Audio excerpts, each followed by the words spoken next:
Every morning the world starts quietly, one soft light at a time. Homes flicker awake, shops open. People take those first small steps into a brand new day. And in all of that ordinary movement, there's something kind of extraordinary. A moment worth noticing, a spark you feel before you even name it.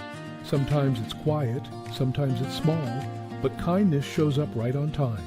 And every morning we choose to show up with you so we can look for that spark together. Good morning.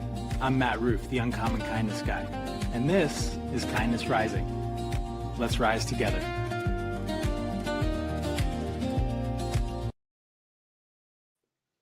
Good morning, good morning, good morning, everyone.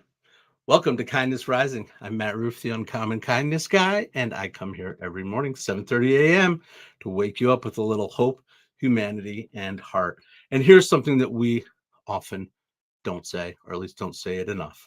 You don't have to change everything to feel like you're moving again.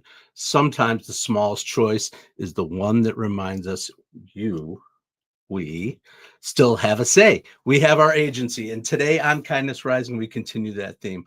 Small choices that restore our agency and move our storyline forward. This is Kindness Rising.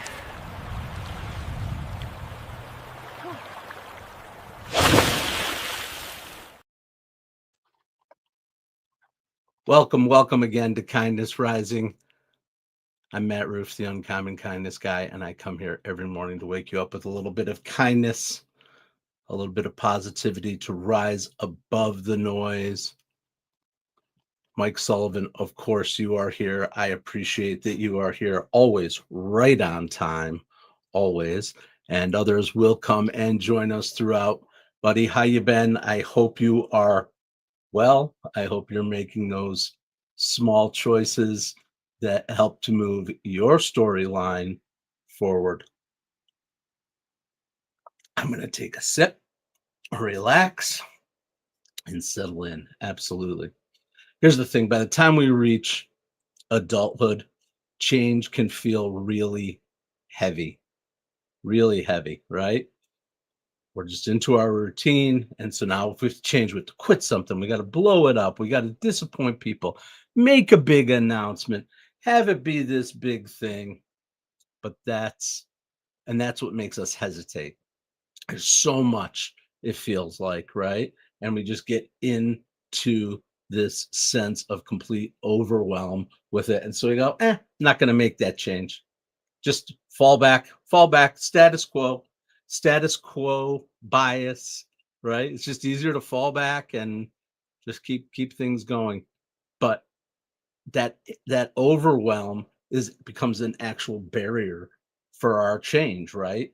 And so we talk about agency and we talk about taking that back because we feel like everything that is external to us is making what we want internally within ourselves impossible, right?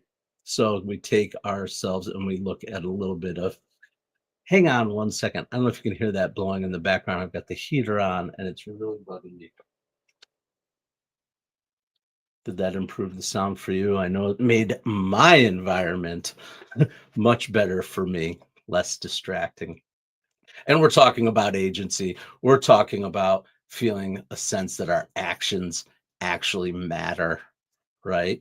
Because when we don't feel like our actions matter, then we just stop caring and we stop acting and we stop being kind and we retreat within ourselves and we retreat to our basement, right, Roseanne Roof? You know me too well with my retreats. I do it too. I am not here telling you what to do because I haven't lived it. I have lived it. I have retreated because I feel like I don't have agency or had lost my voice. But here's the thing. You don't have to make some huge change to restore that, right? Right? What restores your agency? It's not motivation or clarity. It's not this big aha moment. Sometimes it is, but most of the time, it's just making a small choice. One small self-directed choice, one decision on your own terms, and then your nervous system begins to register it as safety, and you're not trapped. And you can influence this rather than trying It's the old eat the whole elephant. How do you eat an elephant, right? One bite at a time. And that's it. That's it. That's why moving one little object in your life or changing one little routine or taking one small step can feel surprisingly powerful, right? Yep.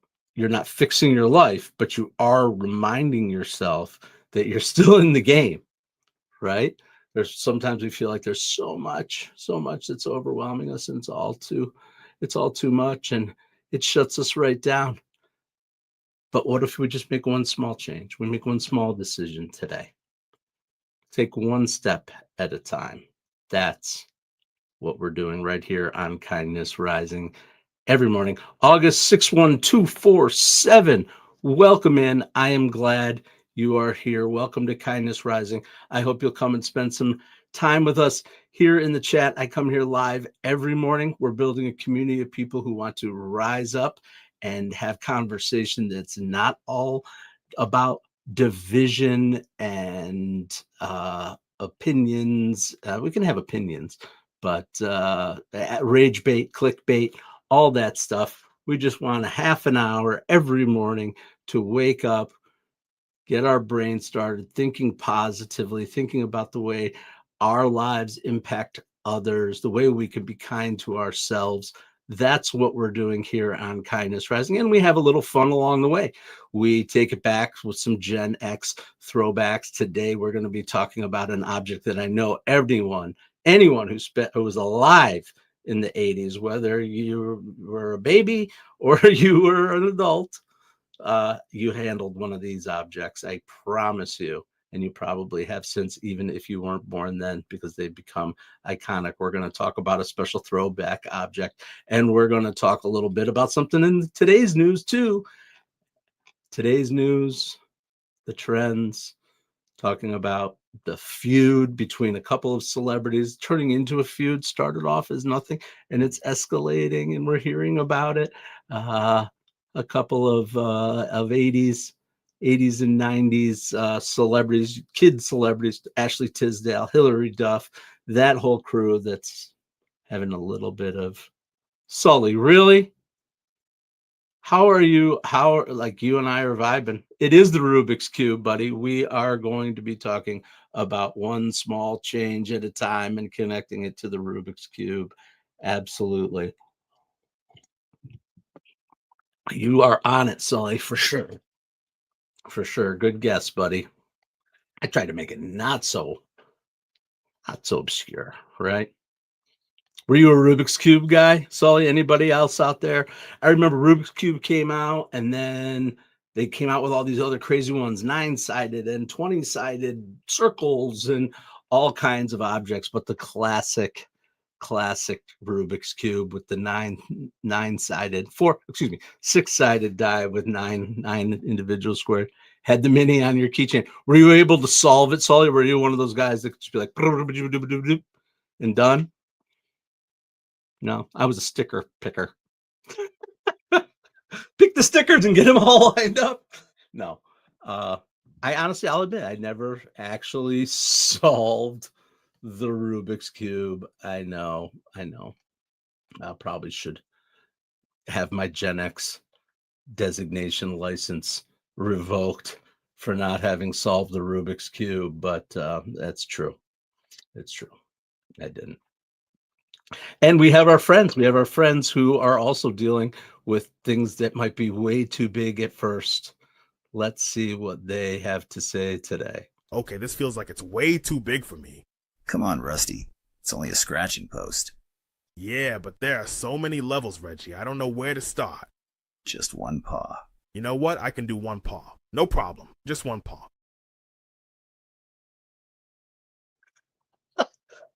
Absolutely ridiculous. Those of you who've been around and seen Reggie and Rusty in their evolution, that was a new technique. I was trying. The voices are a little kooky. It's fun though. It's so much fun, and the whole point is to have a little fun with it. We will have our cats. We will be figuring out the way as we go here, but I don't know. What do you think about Rusty's voice like this? Yay. Hey. don't know. We are just playing around here, but we are also thinking about the way that we can take small steps, one little step, one little moment to uh, make that change. You don't have to bite the whole thing. You don't have to climb the entire cat post and play with all the toys all at once. All you have to do is take one small step and make one small move. How's it going out there in the community? Welcome to Kindness Rising. I'm Matt Roof, the Uncommon Kindness Guy, and I come here every weekday morning, 7:30 a.m. Eastern, to help you rise with kindness, with a little bit less anger, with avoiding the rage bait, all those things that we want to do to have a half an hour of time to have a little bit of chill, to get our day started. Some of us maybe have been up for a while. I don't know. And if you're watching this after the fact, you're missing the live part. You're missing the community. And that's what going live does, is it makes a community here of people who want to get up and get after it and have a little bit of fun in the morning with the Mornings in the Lab network. That's the whole point, is to do it live. Do it live. Wake up and do it live with us. Come on. And let's talk. Let's shift. Let's go ahead and shift, Sully, into the Rubik's Cube. We're going to think about that first time you ever held a Rubik's Cube. He didn't. Sometimes Rusty and Reggie make more sense than the rest of the world. That is true, Roseanne. Sometimes they do. They try to keep it simple and keep it real. We're having fun. So that Rubik's Cube, I remember holding it and looking at it when the obsession was happening. I remember one particular summer, and I don't remember what summer it was. It was obviously in the early 80s. And I used to go to a day camp, a summer camp, sports camp, the Jewish Community Center sports camp. And man, the Rubik's Cube was a big deal. If you brought your Rubik's Cube to JCC summer camp and you could solve it, ooh, you were the king. I was not the king. I was the king of summer camp for other reasons, but those are other stories that maybe I'll share sometime. But I'm talking about the Rubik's Cube. Keep turning it. Most of the time you felt like you were making it worse. Like, wait a second, this isn't working, whatever. Things were scattered, the patterns were broken. Your progress felt invisible. But here's the thing. We have to remember, no one solves a Rubik's Cube in one move. You solve it by turning one move at a time, one side. Respond, move, participate in it. Keep the brain moving, right? Not by waiting until you understand everything. Oh, if I move it 7 times this way and 6 times this way and 4 times this way and 3 times and turn it and twist it, and then I'll do it. No, you do it, you turn. Do it, you turn. You do it, you turn. As adults, our life works the same way. Sometimes we wait for that clarity, we wait for confidence, and we wait for the perfect plan. But agency doesn't come from knowing the solution. It comes from being willing to make one move and see what happens. That's the secret of the Rubik's Cube. Make one move and see what happens. Participate, change, rotate, move. That's how I brought Rubik's Cube into the conversation today. I wish I had one. I got to start bringing props. What do you guys feel about props? I've got my coffee mug and my hat. I'm chilling, whatever. Maybe I'll start doing little things. I love little stuff like that. I get that from my father. He used to love his little gadgets. Our Christmas stockings were always full of junk and gadgets and stupid things. I'm wondering if I even have one laying around here. Let's see what I've got. I don't know. I always have stuff around, but not today, apparently. I have a cinnamon broom. I'm not sure how I can relate the cinnamon broom to this, but anyway, we're having a little fun. We're making it a little fun. All right. Yeah. Got to get a little active on the screen too. That's something I'm learning as I go live, to capture people's interest. Got to move a little bit, move around, right? Keep people's interest. It's just the way of the world. It's the way of the world. I know a lot of you are interested in the actual content, and that's what I care about too. But I understand that there is an entertainment angle to all of this too. I want to keep you entertained. I want to keep you engaged, not to drive up my subscriptions, although it'd be great if you subscribe because you like the channel, not to drive up my watch time, although it would be great if people watched more and had a great time, but because I want to have an impact. That's just it. Impact. If I can impact one person, Sully, you come here every day. It gives me a reason to get up. Roseanne, Mom, you come here every day. That's it. I mean, I know there are others out there. I see the numbers and guys aren't participating, but that's okay too. That's okay too. I hope you're listening and you get a little something out of the show. That's what I care about. Absolutely. All right. And we're going to spotlight something right now. We're going to do a little spotlight, talk about organizations that are doing good work for good people that lean into our subject. Today's a little bit different twist. I usually try to focus on a nonprofit agency or a social impact agency per se, but this one is more of a commercial venture. They're not paying me to do this, but I was reading about their stuff and their program and their methods, and I want to learn more. Perhaps it's something we talk about, but sometimes it helps to have a little bit of structure, and it's called the Tiny Habits. The Tiny Habits. Do you guys know Tiny Habits? Do you remember Tiny Habits? I remember seeing this book. I'm going to see what I can do about. I was just looking at their stuff. Boom, guy from. Okay. Are you seeing it yet? Not yet. Now you're seeing it. Boom. The Tiny Habits Academy. The Tiny Habits Academy. That's what we're talking about. Behavioral change. BJ Fogg. Do you guys know this guy? He's been around. That book has been around. I have seen it. I don't even know when it's from. I don't care when it's from if it's helpful today. And it feels a little bit commercial, but I love what they talk about. I'd rather talk about what they're talking about. I'm not here for a commercial. But it's the idea that change feels hard and it's probably too big. And let's see, I am moving stuff around. So I still haven't gotten smooth enough to really do this, the buttons, and stay on topic yet. I'm still learning how to riff through that, the improvisational skills. Maybe my piano playing the left hand and the right hand at the same time, two-sided brain things going on will kick in at some point. But anyway, I think it's important for me to share that stuff. Tiny Habits, I showed you them. They're built on the idea that change feels hard and it's probably too big, but what's the smallest action we could take? The smallest thing that we can do, not overhauling our lives, just some small thing that proves that we can start. It's not to be impressive or to be perfect, just doable. And it restores discipline and trust in ourselves. It says, I can influence my day. There's no shame for missing, and there's no pressure to perform. It's just kindness to yourself, one step at a time, because real growth doesn't come from force. It comes from permission to try something new, to make that one little change that you can make for yourself today.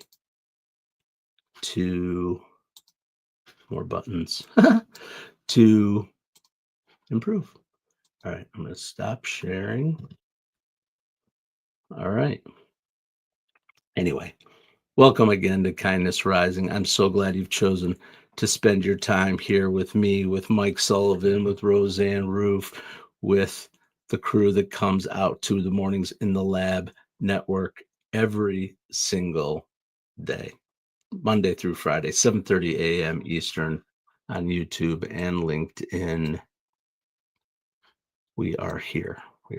Starting with Kindness Rising at 7:30 a.m. and getting on over to Mornings in the Lab with Keith, John, and friends at 8 a.m. to continue the conversation. All right. So I teased this a little. Jeez. I teased this a little bit. A new chapter. I talked about it yesterday. I wanted to follow up on it because apparently it's been picked up on, and now we've got responses and people having their opinions in it. But I wanted to think about what it means for our group here, our angle, which is about toxicity. Ashley Tisdale, we know her as Sharpay Evans from High School Musical. In a mom's group, she's 40 now. She's got a couple of kids. She's in a mom's group with Hilary Duff and Mandy Moore and all of those, many of those celebrities and non-celebrities from that era, from that age group, that time frame.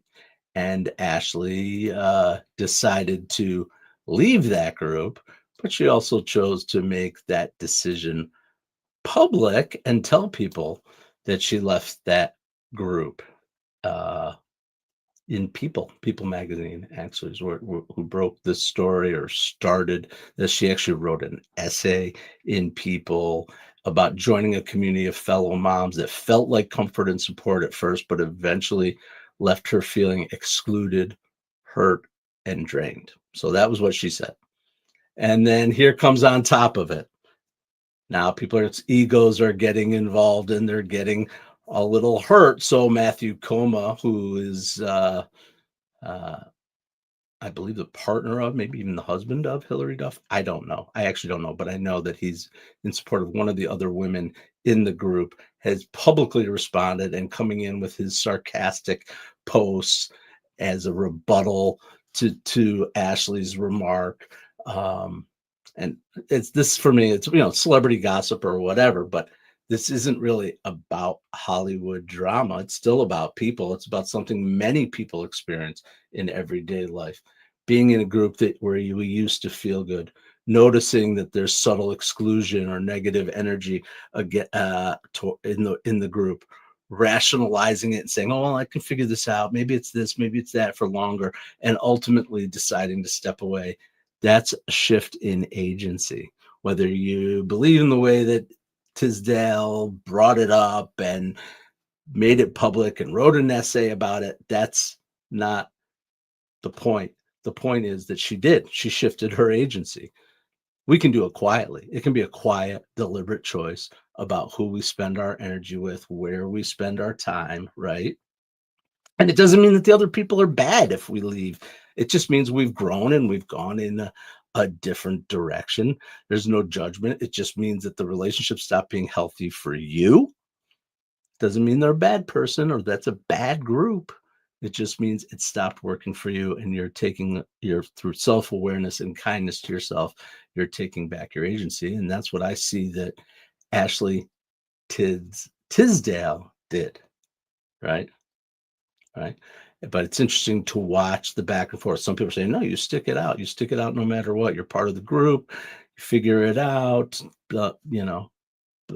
whatever it might be. You have your confrontations, those kinds of things. And sometimes some other people say, no, leave if you leave, that kind of thing. It's just an interesting conversation and dialogue that's going on.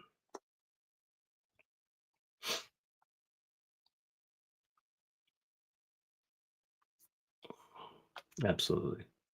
I was just reading my notes again to make sure I didn't miss anything that I really wanted to say about that, because I think it is important. These things kind of influence our days and influence people. That's why people are called influencers. That's why celebrities are celebrities, for whatever reason. We can talk about that at another time, that the people attach themselves to them.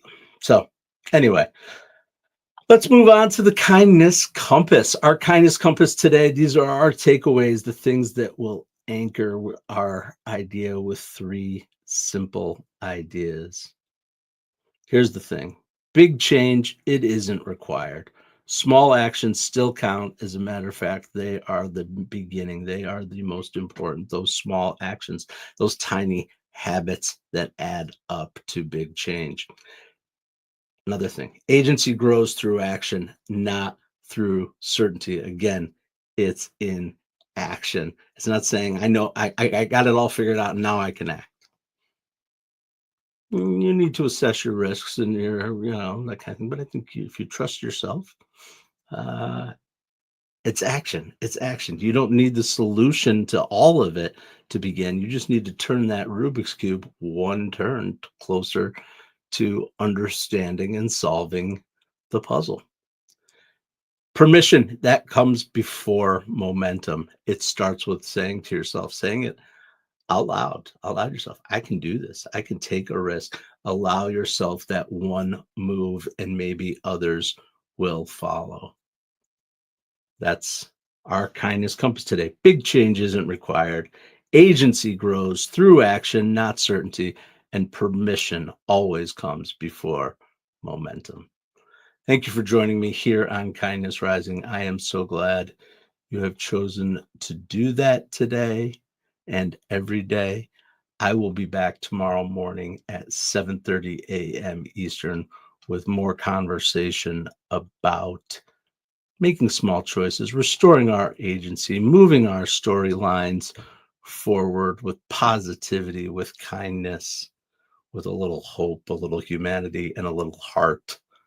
Right before we get on over to Mornings in the Lab with Keith, John, and friends on the Mornings in the Lab network, we are building the world's greatest network of shows where people are showing their leadership every day by going live, just like I am here on Kindness Rising, just like Keith and John do on their show, just like Cheryl Raphael Whitaker is going to be doing coming up in Wednesday, just like Brianna Bass did yesterday, Tuesday, for her segment during the Mornings in the Lab show. And we've got other shows coming up. Keep an eye out for the Mornings in the Lab network because we are growing.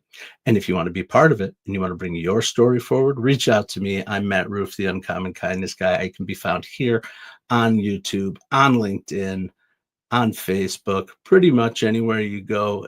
But LinkedIn's probably your best bet. If you want to find me and you want to talk about going live, that's a great place to start. Let's do it. In 2026, Mornings in the Lab network is taking off. Come be part of it. Come be part of it. You want to know more about what we're doing? Don't hesitate. Reach out, give me a call, and we'll figure it out together. All right. So we're winding down here. Here's today's truth. You don't need to know the whole path. You just need to take one honest step, not because it fixes everything, but because it reminds you that you're not stuck. Tomorrow, we'll talk about what happens when routines quietly turn into ropes and how to loosen them without cutting yourself free. But until then, I hope you'll do just this one thing. Actually, two things. Stay uncommon and stay kind. Have a great day, everyone. Okay, Matt, we got the memo about the Kindness Rising promo, but what exactly are we promising people? And is there craft services? Hey, I need snacks too. Gentlemen, focus. Kindness Rising multiplies kindness and helps people get up on the right side of the bed. So wait, we're not doing another angry headline show. Exactly. We rise above the negative, divisive noise. Translation, less rage bait, more high fives for humanity. And this is live, like actually live. Yep. We go live on YouTube and LinkedIn, 7:30 a.m. Eastern every weekday. Wait, if it's live, what if I forget my lines? Then you improvise. Okay, so our tagline is basically wake up, tune in, and start your day with kindness. Exactly. Kindness Rising. Good vibes, practical tips, and a reason to get up on the right side of the bed. You heard the boss. Subscribe now before he makes us do a TikTok dance. Kindness Rising. Wake up, tune in, and let's make some good noise.